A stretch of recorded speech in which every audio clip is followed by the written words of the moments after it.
فدیہ صوم کے حوالے سے کافی حضرات کی جانب سے سوال آیا۔ کسی نے کہا کہ ہمارے ایک مریض ہیں اور ڈاکٹر نے ان کو دوا دے رکھی ہے اور وہ دوا 3 وقت کھانی ہے، اب روزہ نہیں رکھا جا سکتا تو اس کا کیا فدیہ دینا ہے؟ کسی نے کہا کہ بیوی حاملہ ہے اور حمل کی حالت میں روزہ نہیں رکھا جا سکتا تو اس کا فدیہ کیا ہے؟ اور کسی نے کہا کہ بچے کو دودھ پلاتی ہے بیوی، وہ روزہ نہیں رکھ سکتی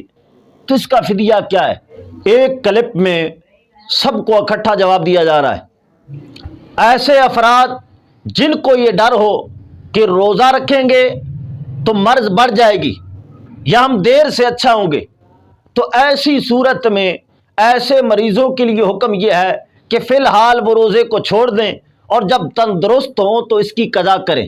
اللہ تعالیٰ نے قرآن پاک کے اندر فرمایا وَمَنْ كَانَ مَرِيضًا، جو تم میں سے مریض ہو، یہاں پر مریض سے وہ مریض مراد ہے جس کو روزہ سے نقصان کا ڈر ہو، یعنی یہ ڈر ہو کہ روزہ رکھوں گا تو مرض بڑھ جائے گی یا دیر سے اچھا ہوں گا، وہ مریض مراد ہے۔ اور اگر ایسا مریض ہے کہ جس کے لیے روزہ رکھنا مفید ہے، جس طرح کہ معدے کا مریض، تو پھر ایسے مریض کے لیے روزہ چھوڑنا جائز نہیں ہے۔ تو فرمایا تم میں سے کوئی مریض ہو روزہ نہ رکھ سکے، روزہ رکھنا اس کے لیے باعث نقصان ہو، تو فرمایا فعدۃ من ایام اخر، وہ دوسرے ایام میں اس کی گنتی پوری کرے گا، روزہ رکھے گا، فدیہ نہیں۔ لیکن یہ یاد رہے یہاں پر مرض بڑھنے کا فقط اندیشہ کافی نہیں ہے، بلکہ گمان غالب کا اعتبار ہے، اور گمان غالب 3 طرح سے حاصل ہوتا ہے۔ یا تو یہ کہ علامتیں بتا رہی ہیں کہ پرسوں روزہ رکھا تو مرض کچھ بڑھی، کل روزہ رکھا مزید بڑھ گئی، علامتیں بتا رہی ہیں کہ روزہ رکھنے سے، کھانے پینے سے رکنے سے اور دوا نہ کھانے سے مرض بڑھ رہی ہے، یہ علامتیں بتا رہی ہیں۔ یا یہ کہ اس کا اپنا تجربہ ہے کہ ایسی مرض کے اندر کھانے پینے سے رکنے کے باعث یا دوا نہ کھائی تو مرض بڑھ جائے گا، اس کا اپنا تجربہ ہے۔ اور یا یہ کہ اس کو طبیب حاذق غیر فاسق نے بتایا کہ اس کیفیت کے اندر روزہ رکھنا باعث نقصان ہے۔ گمان غالب ان 3 صورتوں میں حاصل ہوتا ہے۔ اب ایسا مریض جس کے لیے روزہ رکھنا باعث نقصان ہو،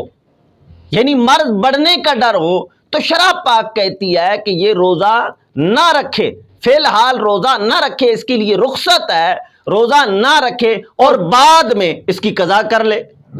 لیکن ساتھ ہی ساتھ اللہ تعالیٰ نے فرمایا وَأَن تَصُومُوا خَيْرٌ لَكُمْ، اگر کوئی ہمت کر کے روزہ رکھ لیتا ہے تو یہ روزہ رکھنا اس کے لیے بہتر ہے۔ ایسے مریض کو روزہ ہی رکھنا ہے، اب رکھے، اب نہیں رکھ سکتا تو قضا کرے، روزہ ہی رکھنا ہے، فدیہ نہیں ہے۔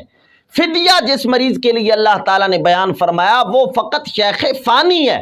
شیخ فانی وہ مریض ہوتا ہے جو بڑھیپے کی اس عمر میں پہنچ چکا ہے جس کو اب تندرست ہونے کی بالکل امید نہیں ہے، دن بدن مرض اور بڑھیپا بڑھتا جا رہا ہے۔ اب ایسے شیخ فانی کے لیے اللہ تعالیٰ فرماتا ہے وَعَلَى الَّذِينَ يُطِيقُونَهُ فِدْيَةٌ طَعَامُ مِسْكِينٍ،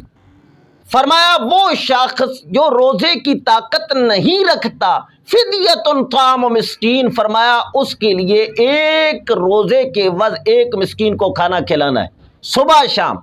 1 مسکین کو کھانا کھلانا ہے۔ وَعَلَى الَّذِينَ يُطِيقُونَهُ، یطیقون یہاں پر باب افعال سلب مادہ کے لیے ہے، یا بقول بعض مفسرین یہاں پر لا مقدر ہے، یعنی یہاں پر اللہ تعالیٰ نے فرمایا جو روزہ رکھنے کی طاقت نہیں رکھتا، جس کے اندر بالکل طاقت ہی نہیں ہے روزہ رکھنے کی، تو فرمایا ایسا مریض 1 مسکین کو کھانا کھلائے، ہر روزے کے بعد صبح شام 1 مسکین کو کھانا کھلائے۔ 1 مسکین کو کھانا کھلانا تو لازم ہے، لیکن آگے فرمایا فَمَن تَطَوَّعَ خَيْرًا فَهُوَ خَيْرٌ لَهُ، جو نفل کے طور پر اس کے اندر اضافہ کرے، نیکی کے اندر اضافہ کرے، 1 روزے کے بعد 1 مسکین کو کھانا کھلانے کے بجائے 2-3 مسکین کو کھانا کھلاتا ہے، فَهُوَ خَيْرٌ لَهُ، اللہ تعالیٰ فرماتا ہے یہ اس کے لیے بہت بہتر ہے۔ تو خیر یہ جو فدیہ صوم بیان کیا گیا ہے یہ فقط شیخ فانی کے لیے ہے، ہر مریض کے لیے نہیں ہے۔ جو مریض ہے روزہ نہیں رکھ سکتا اب اس کو قضا ہی کرنی ہے، فدیہ نہیں ہے۔ فدیہ فقط شیخ فانی کے لیے ہے، جس کے اندر روزہ رکھنے کی امید بالکل ختم ہو گئی ہے، وہ فدیہ دے گا۔ لیکن ایسا شیخ فانی اللہ تعالیٰ نے دن پلٹے اور یہ تندرست ہو گیا تو وہ فدیہ اس کا نفل ہو جائے گا، فدیہ ہی اب کافی نہیں رہے گا بلکہ اس کو بھی اب قضا کرنی پڑے گی۔ بہار شریعت جلد اول اور صفحہ نمبر 1006 عالمگیری کے حوالے سے لکھتے ہیں اگر فدیہ دینے کے بعد اتنی طاقت آ گئی کہ روزہ رکھ سکے تو فدیہ صدقہ نفل ہو کر رہ گیا، ان روزوں کی قضا رکھے۔ یعنی اگر فدیہ دینے کے بعد وہ تندرست ہو گیا، روزہ رکھنے کی طاقت لوٹ آئی تو اب وہ فدیہ جو پہلے دیا تھا وہ نفل ہو کر رہ جائے گا، اب دوبارہ قضا کرنی پڑے گی۔ لہذا فدیہ فقط شیخ فانی کے لیے ہے، یعنی جو روزہ رکھنے کی بالکل طاقت ہی نہیں رکھتا، اور دوسرے جو مریض جن کے متعلق پوچھا گیا وہ شیخ فانی نہیں ہے، ابھی روزہ نہیں رکھ سکتے، تو لہذا سردیوں میں رکھ لیں، اکٹھے نہیں رکھ سکتے تو ایک ایک کر کے رکھ لیں، ایک ہفتے میں ایک رکھ لیں، دوسرے ہفتے میں دوسرا رکھ لیں، اس طرح کر کے رکھیں۔ ان کو روزے ہی رکھنے ہیں، قضا ہی کرنی ہے، فدیہ نہیں۔ فدیہ فقط شیخ فانی کے لیے ہوتا ہے جو روزہ رکھنے کی بالکل طاقت ہی نہیں رکھتا۔ اب ایسا مریض جس کے اندر روزہ رکھنے کی طاقت ہی نہیں ہے، شیخ فانی ہے، اس کے لیے حکم ہے کہ ہر روزے کے عوض ایک مسکین کو کھانا دے صبح شام۔ لیکن بعض اوقات شیخ فانی ایسے بھی ہوتے ہیں جن کے اندر روزہ رکھنے کی بھی طاقت نہیں ہے اور فدیہ دینے کی بھی طاقت نہیں ہے، تو ایسا مریض کیا کرے؟ اس کے متعلق امام احمد رضا فاضل بریلوی رضی اللہ تعالیٰ عنہ فتاوی رضویہ شریف کی جلد نمبر 11 اور صفحہ نمبر 222 پر فرماتے ہیں، اور جن کو اس کی بھی استطاعت نہ ہو وہ حصول استطاعت کا انتظار کرے